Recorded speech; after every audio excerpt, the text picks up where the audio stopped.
I remember the morning of my firing like it was yesterday, though I wish I could forget it entirely. The September sun had barely climbed above the glass towers of Aldertech's headquarters when I strolled in, coffee in hand, ready for another week of product launches and client demos. After 9 years there, I was as much part of the furniture as the ergonomic chairs or the succulent arrangements scattered throughout the open-plan office. I was product operations manager, liaison between engineering, sales, and support, with a reputation for smoothing every friction point on the way from idea to revenue. I knew our top 10 clients by name, uncovered production glitches at 2 a.m. on weekends, and patched deploying servers at 3 a.m. before anyone else even knew there was a problem. I'd helped grow Aldertech from a scrappy startup to a mid-market powerhouse with $200 million in annual revenue. I thought I was safe. That Monday morning started like any other. I tapped into Slack to catch up on any overnight alerts and saw a DM from my boss's son, Ethan, recently hired as Director of Strategic Initiatives at age 28. His title was glamorous, but the rumor mill had buzzed since he arrived: nepotism, inexperience, and an arrogant swagger. He'd spent the summer remapping every department, yet everyone suspected his real assignment was carving turf for the new regime. The DM read, "Ethan, morning Sam. Can you pop into my office at 9? Urgent." I reloaded my coffee, headed up 2 flights, and knocked on the open door. Ethan sat behind his desk, arms crossed, sharp suit uncreased. His assistant hovered by the door, sympathetic look on her face. She'd learned the script early and watched a few victims swallowed. "Sam," he said, without preamble, eyes flicking to a printed memo on his desk. "We're moving in a different direction. Effective immediately, we're dissolving the product ops team. Your position is terminated." My heart thumped. Terminated? "But Ethan..." "No buts," he said, voice cold. "Your last day is today. HR will escort you out at noon. Thank you for 9 years of service." I stared at the memo. Restructuring, dissolution of product operations, severance according to policy. In that instant, the 9 years of 2 a.m. database queries, feature rollouts, and cross-department heroics evaporated. The chair beneath me felt like quicksand. "Wait," I croaked. "What about the launch on Wednesday? The client presentation? The support automation project I spearheaded?" He tapped his watch. "We'll reassign tasks. We're building a leaner organization." I exhaled, stunned. My world tilted. I gathered my phone, my laptop, and my favorite framed photo, our whole team at the first holiday party, and left. By noon, I was out the lobby doors, Sentinel security badge snapped off around my lanyard, leaving me clipped yet unshackled. In the elevator down, colleagues peeked across open-plan desks, some eyes sympathetic, others calculating if they could snag my now vacant desk. I'd lost my livelihood, but the sense of betrayal burned brighter.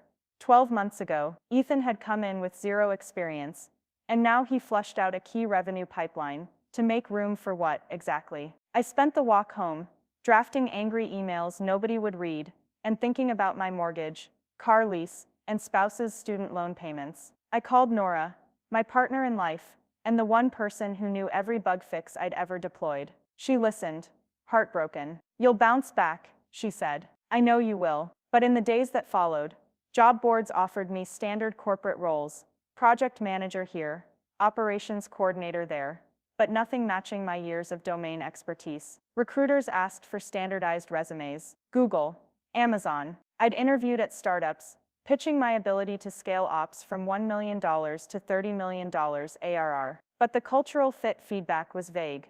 Polite rejections always ending with, "We'll keep your resume on file." Meanwhile, new projects at Aldertech stumbled. I watched from LinkedIn. The client presentation on Wednesday got postponed because key stakeholders weren't prepared. The support automation pilot broke in production. A whisper circulated, "Should have kept Sam." Yet no invites for coffee or "Hey Sam, want your job back?" Emails went unanswered. I was a ghost. In the first week after my firing, I only scowled.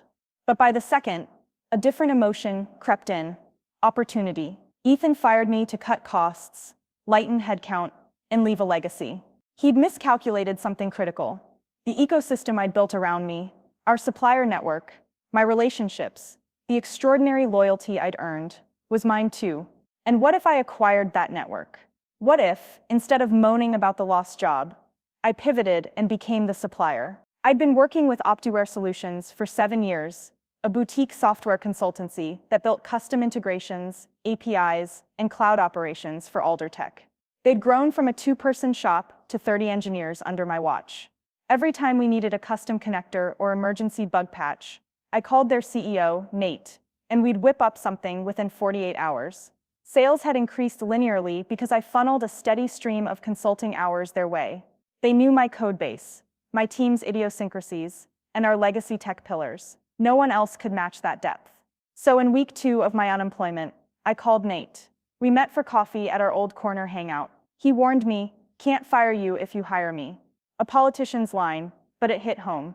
We sketched the outline. I'd buy out the minority owners, mostly passive investors, and Nate would remain CEO. We'd pivot Optiware from a consultancy into a managed services partner, taking over the product ops function for Aldertech and any other company drowning in support tickets. Nate calculated the valuation over napkins. Recurring revenue from Aldertech was roughly $2.2 million per year at a 50% margin. The consultancy had $4 million in annual revenue, 30% net margin. On a 3x revenue multiple, we could buy it for $12 million. My severance and 401k himself would get me halfway there. We'd finance the rest via SBA loans, with the Optiware board taking deferred payment notes. It was crazy ambitious, but neither of us planned to sit on our hands. I spent nights hunched over spreadsheets in my bedroom, mapping cash flow, loan amortization, debt covenants. Nora gave me quarters of ramen so I could save. We negotiated a letter of intent in week 3. By the end of week 4, due diligence was complete. Nate and I signed the purchase agreement. On the final Friday of month 2, closing day, I sat in Optiware's new conference room, a suite on the 21st floor overlooking the river, staring at Nate across the table as he handed me the keys to the company, a polished wooden box with a brass plate. Optiware Solutions, founder Sam Bennett, 2025. I felt the weight of 9 years of one life melting into something new, electrifying. That Monday morning, I drove to Aldertech HQ, not as a fired product manager, but as the CEO of their primary supplier for operations automation. I stepped into the lobby with a fresh badge, Sam Bennett, Optiware Solutions. Security scanned it, paused, then buzzed me through. I passed proud colleagues, some eyes widened, others shot smug smirks, thinking my empire was about to crumble. I took the elevator to the 14th floor. Ethan's glass-walled office sat at the end of the corridor. I'd arranged a meeting with his executive assistant, Adeline, another casualty of nepotistic shuffles. She let me in with a curious look. "Mr. Bennett," she said, surprised. "I wasn't expecting you." "Good morning, Adeline," I said. "Please let Ethan know I'm here to discuss next quarter support ops." Moments later, Ethan opened the door. His practiced smile froze when our eyes met. He tried to recover. "Sam, unexpected. What brings you here?" I stepped in, closing the door behind me. He motioned to a chair, but I shook my head. "No chairs. I have a proposition." Ethan's face registered confusion. "I'm not sure I understand." "I own the operations platform you canned," I said. "Optiware now holds the rights to every script, every metric, every custom integration you ever ordered." He swallowed. "That's impossible. You couldn't do that quickly." I nodded. "I did. We drafted a managed services agreement for 50 agents, 24/7 support, and a 40% cost savings against your prior headcount model." I slid the draft contract across his desk. "We start Monday." Ethan's face paled. "You can't." "We can't. This was our internal system. It's built on contracts." "Optiware signed years ago," I said. "Our consultancy agreement gave me ownership of proprietary modules and the right to negotiate new support terms. You fired me to save $300,000 a quarter. Now you'll pay me $250,000 a month, or your platform fails next Wednesday." He looked at the contract, hands shaking. Outside, I heard a commotion, doors popping open, staff gathering at their desks to see what was happening. Ethan's emails pinged with alerts from legal, HR, finance, all converging. His voice quavered. I'll talk to Dad." I nodded, voice soft but firm. "Be sure to frame it as the alternative to a system outage, data center blackouts, and angry customers. My lawyers will follow up by end of day." I left the office quickly, the corridor crowd parting like the Red Sea, whispers trailing behind, "He bought the supplier. Sam's back. Ethan's in trouble." Down in the lobby, I paused at the reception desk. Adeline grabbed an envelope. "Your ID badge and company laptop. They said to give this to you." I smiled, took the envelope. Inside a letter from HR. Effective immediately, we rescind your termination. You're rehired as Product Operations Director under OptiWare Partnership. And a new access badge. Sam Bennett, Product Ops Partner. I clipped it onto my lanyard, tucked the letter into my blazer, and walked out into the bright afternoon. My phone buzzed. Nate, CEO Aware. Heard you pulled it off. Cheers from the team. Nora, did you do it? Ray, ex-colleague. Just saw the news. Holy cow. I stopped on the sidewalk, looked up at the office towers reflecting the blue sky. Monday, Ethan's dad, the real CEO, would storm the building and yell, "You fired who?" That would be only the beginning. Because they'd discovered the cost of firing talent built on the backbone of your own operations. And they'd learned that when you underestimate someone's resolve and their willingness to buy the supplier, you leave yourself vulnerable in ways you never imagined. This was my new beginning. The end of ignominy, the start of an empire of operations. And as the cabs honked and the city buzzed around me, I couldn't help but grin. Monday morning arrived with a crisp chill in the air, the kind that hinted at autumn's approach and a new chapter about to begin. I stepped into the Aldertech lobby, wearing my new OptiWare badge, Product Ops Partner, and for the first time in 2 months, I felt the familiar hum of purpose rather than the sting of betrayal. By 8:30 a.m., I'd convened my new cross-functional kickoff team in Conference Room 3B.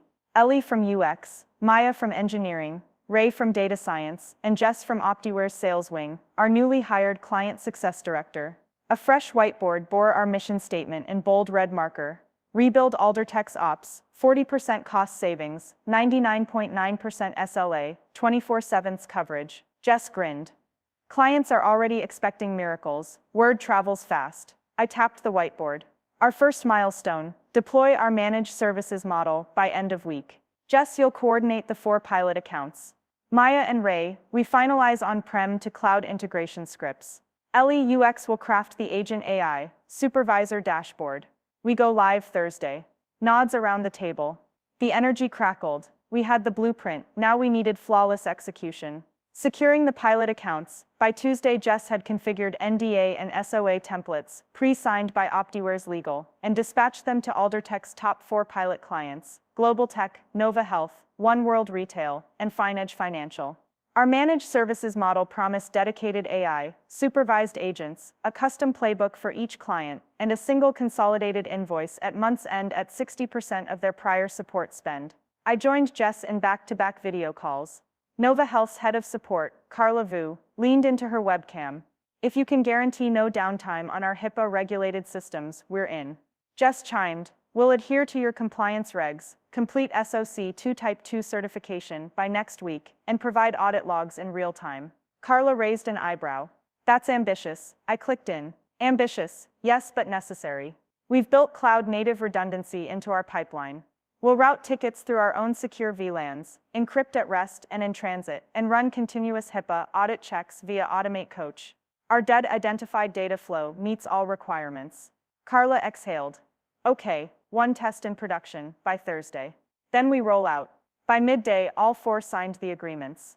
We had our pilots locked, fortifying the tech stack. Meanwhile, Maya and Ray wrestled with the technical challenge, connecting Aldertech's on-prem legacy database to our OptiWare cloud without risking data leakage or performance hits. By Wednesday, they'd containerized Automate 2.0 into lightweight microservices with Kubernetes orchestration, implemented mutual TLS for every inter-service call, and deployed a live canary test. I checked their metrics dashboard. Requests sex 1,500, baseline 1,200, error rate 0.02%, AVG latency 195 ms. Better than before. But Ray furrowed his brow. Under peak load, like high-volume retail days, we might spike CPU usage. Let's auto-scale on CPU at 70% instead of 80% to get ahead. I nodded. Do it. Keep our SLAs ironclad. The large-scale rollout Thursday morning. The conference lines lit up. Our first pilot, Global Tech, routed 30% of their daily tickets to the OptiWare cluster. Within minutes, responses pinged back, context-aware, personalized, and lightning fast. The Global Tech Slack channel buzzed. Holy cow, they're on fire. Almost too fast to read. This is a game changer. By lunchtime, Nova Health saw 0 SLA violations for 2 straight hours. One World operational leaders viewed live dashboards in their war room, cheering as escalations dropped 70%. Finge's VP texted Jess, "Prepare the contract. We go 100% on Monday." I watched these wins unfold from my office, the cityscape outside a blur of progress. I felt the adrenaline of vindication. We'd accomplished the impossible under a deadline. Ethan's father thought we'd miss the CEO's confrontation that Monday, right at 9:30 a.m., Martin Harrow burst into my office, this time not with dismissal orders, but with rage masked as concern. "Sam, explain this." He slapped a printed support Ops P&L on my desk. Q1 savings, $1.5 million. Q2 pilot costs, $800K. Q3 projected profit, $3.2 million. He jabbed a finger. "You promised break even. You sold me 40% savings. Look at these raw numbers." Our CFO is on the phone now, demanding answers. I leaned forward. "We guaranteed net positive in Q3, Martin giving time for data transfer, agent retraining, and infrastructure optimization. You signed off. Now we need patience." He scoffed. "Patience?" My board's furious. They want immediate ROI. "Do you realize how close we came to reversing this?" He slammed his fist. "I need assurances now." I closed my eyes briefly, recalling the pivot we'd made, redeploying severed agents into AI, supervisor roles, reclassifying training costs, and optimized cloud spending. Then I met his gaze. "I understand the pressure. Here's the revised forecast. By next Friday, Automate Coach will have retrained 60 agents, boosting their average ticket throughput by 45%. Cloud optimization we implemented last night cuts infrastructure costs another 15%. By September, we'll deliver $2 million in net savings, not including new revenues from SalesSync and the API marketplace." He stared at the spreadsheet I'd emailed, lines recalculated, graphs redrawn. Then slowly the tension eased. He exhaled. "All right, don't let me down again." I nodded. "You won't." The unexpected merger offer. As summer ripened into late August, word leaked that our biggest competitor, Sentry AI, was circling Aldertech as a potential acquirer. Rumors of boardroom skirmishes swirled, stock tickers fluttered. Insiders said Sentry AI was eyeing our Automate 2, Zero Tech, and the impressive client roster we'd built. One afternoon, I received an encrypted email from Sentry AI's head of corporate development. "We admire your tech. Let's talk." Their tone was polite, but the subtext was clear. "Sell us Optiware, and we'll compensate you handsomely." I forwarded the email to Martin with a wry note, "Your call." He convened a closed-door meeting with the board. I wasn't invited, but the next morning Martin asked to see me. In his office, he gestured to the letter. "Sentry AI wants to buy Optiware and integrate you as CTO of integration. They'll pay $15 million in cash." I swallowed. The offer was tempting, capital to expand, a mandate to scale. But I'd come too far forging Optiware's independence. "I appreciate it," I said. "But Optiware's future is as an independent managed services leader. We're just getting started." Martin nodded, solemn. "We respect that. Let's discuss other strategic partnerships instead." Building the ecosystem by fall. Automate 2. Zero had matured into a full ecosystem. Agent AI, our dedicated AI supervisor assistant. SalesSync, the lead scoring module we launched with Ingrid's sponsorship. API Marketplace, 50-plus integrations contributed by partners and in-house devs. Insight Loop real-time feedback channel for customers to coach the AI models.